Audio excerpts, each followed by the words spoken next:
নমস্কাৰ। প্ৰাক্তন মুখ্যমন্ত্ৰী সৰ্বানন্দ সোণোৱাল ডাঙৰীয়া, বৰ্তমানৰ কেন্দ্ৰীয় মন্ত্ৰী সৰ্বানন্দ সোণোৱাল ডাঙৰীয়াই গৌৰৱ গগৈ, ৰাহুল গান্ধী, কংগ্ৰেছৰ দলটোক সমালোচনা কৰি আছে। জনগোষ্ঠীটোক যদি বা সোণোৱাল লোকসকলক যদি প্ৰাক্তন মুখ্যমন্ত্ৰী বা সৰ্বানন্দ সোণোৱাল ডাঙৰীয়াই যদি কৈ থাকে যে আমুকৰ চোতালত গৈ ফটা ঢোলটো লৈ বিহু মাৰি থাকে, আমি বিহু মাৰি থাকিব লাগিব। তেখেতে যদি মিছাটোকো সঁচা কয়, সেইটোকে আমি সঁচা বুলি মানি ল'ব লাগিব।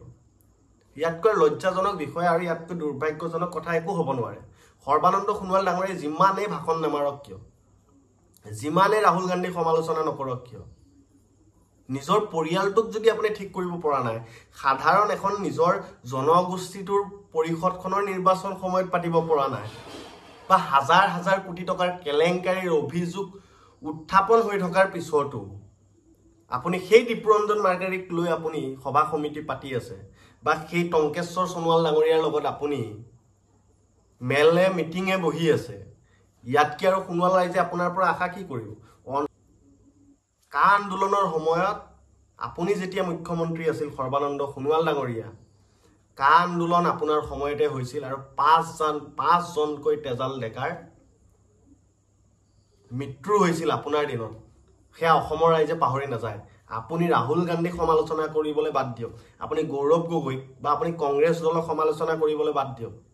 আমি নিজকে নিজে সোণোৱাল বুলি পৰিচয় আনৰ ওচৰত দিবলৈ বৰ বেছি লাজ পাওঁ, কাৰণ আপুনি সোণোৱাল জনগোষ্ঠীটোক বহুত তললৈ আনি দিলে বা বহুত তললৈ লৈ গ'ল।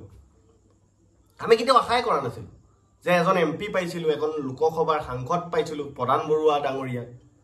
প্ৰধান বৰুৱাও সেই একেই ওলাল। লখিমপুৰৰ নিচিনা এখন সৰু ঠাইত বানপীড়িত এটা অঞ্চল বা জিলা বুলি ক'ব পাৰি, সেইখনত সোণোৱাল কছাৰী স্বায়ত্তশাসিত পৰিষদখনৰ যিটো ধন, যিবোৰ আঁচনি, এজন সদস্যৰ ঘৰত ট্ৰাকে ট্ৰাকে উদ্ধাৰ হোৱাটো কি বুজায়? এয়া দুৰ্নীতি নহয় নেকি? নে এয়া উন্নয়ন? নে চাৰিওকাষে চলি থকা বিকাশ আৰু বিকাশ, সোণোৱাল কছাৰী জনগোষ্ঠীটোৰ বিকাশ? যদি পাৰে আপোনালোকে উত্তৰ দিব। বাৰম্বাৰ সোণোৱাল জনগোষ্ঠীটোক আপোনালোকে নিষেধ কৰিবলৈ চেষ্টা নকৰিব। মই আকৌ কৈছোঁ, প্ৰত্যেকটো দল সংগঠন বা প্ৰত্যেকটো সোণোৱালসকলৰ নাৰী সন্থাই কওক, ছাত্ৰ সন্থাই কওক, প্ৰত্যেকজন মই নেতাক ক'বলৈ বিচাৰোঁ, আপোনালোকে দুজনকৈ বিধায়ক কেনেকৈ আমি জনগোষ্ঠীটোৰ পৰা ওলাই লৈ যাব পাৰোঁ সেইটো চিন্তাধাৰা কৰক বা সেইটো মাথা মাৰক।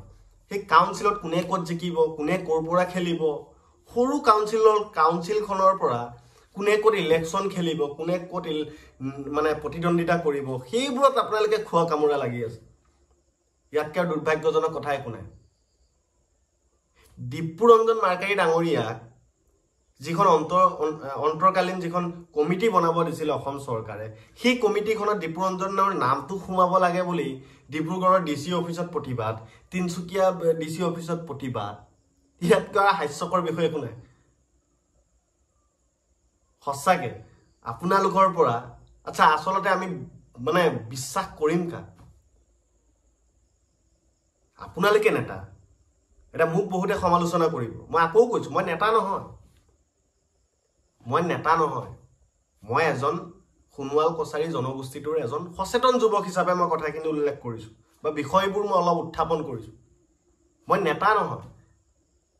মই সেই বগা চাৰ্টটো পিন্ধি উপায়ুক্ত কাৰ্যালয়ৰ সন্মুখত গৈ দীপৰঞ্জনৰ নামটো, দীপৰঞ্জন মাৰ্কাৰীৰ নামটো সেই তালিকাত অন্তৰ্ভুক্ত কৰিব লাগে বুলি মই প্ৰতিবাদ কৰিব যোৱা নাই। গতিকে মোক সমালোচনা কৰি লাভ নাই, বা মোক সমালোচনা কৰি আপোনালোকে একো নাপাব।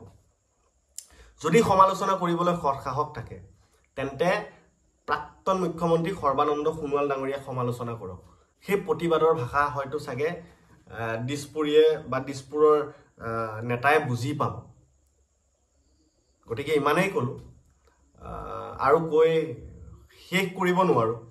ইমানেই দুৰ্নীতি, ইমান সৰু এখন পৰিষদত বা ইমান সৰু এখন সোণোৱাল কছাৰী অট'নমাছ কাউন্সিলত কিমান হাজাৰ হাজাৰ কোটি টকাৰ কেলেংকাৰী কৰিব পাৰে। তিন পাতৰ কেলেংকাৰী, আঁঠুৱা কম্বলৰ কেলেংকাৰী, মানে চৰকাৰী মাটি নিজৰ নামত মানে নিজৰ নামত কৰি লোৱাৰ কেলেংকাৰী, ক'ৰবাত অন্য ৰাজ্যত নিজৰ নামত ফাৰ্মাচী লাইচেন্স কৰি লোৱা, নিজৰ নামত ঠিকা ঠুকলি কৰি থকা, এইবোৰ দুৰ্নীতি।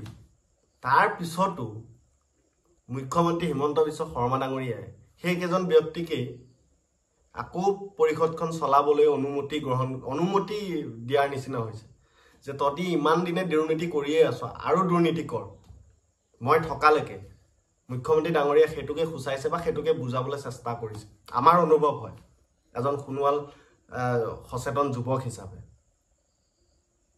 আনক সমালোচনা কৰা বাদ দিয়ক, ৰাহুল গান্ধীক সমালোচনা কৰা বাদ দিয়ক, সৰ্বানন্দ সোণোৱাল ডাঙৰীয়াই যদি পাৰে নিজৰ পৰিয়ালটো ঠিক কৰক, সোণোৱাল জনগোষ্ঠীটোক ঠিক কৰক। প্ৰথমে সোণোৱাল জনগোষ্ঠীটোক যিটো ভাগত বিভক্ত হৈ আছে সেইটো ভাগত আপুনি একত্ৰিত কৰক। সোণোৱাল জনগোষ্ঠীটোক আৰু আগলৈ নিবলৈ দুজন MLA বা দুজন বিধায়ক কেনেকৈ জনপ্ৰতিনিধি কৰি দিছপুৰলৈ পঠাব পাৰি সেইটো চিন্তাধাৰা কৰক। সেইটোৱে মোৰ ক'ব লগা।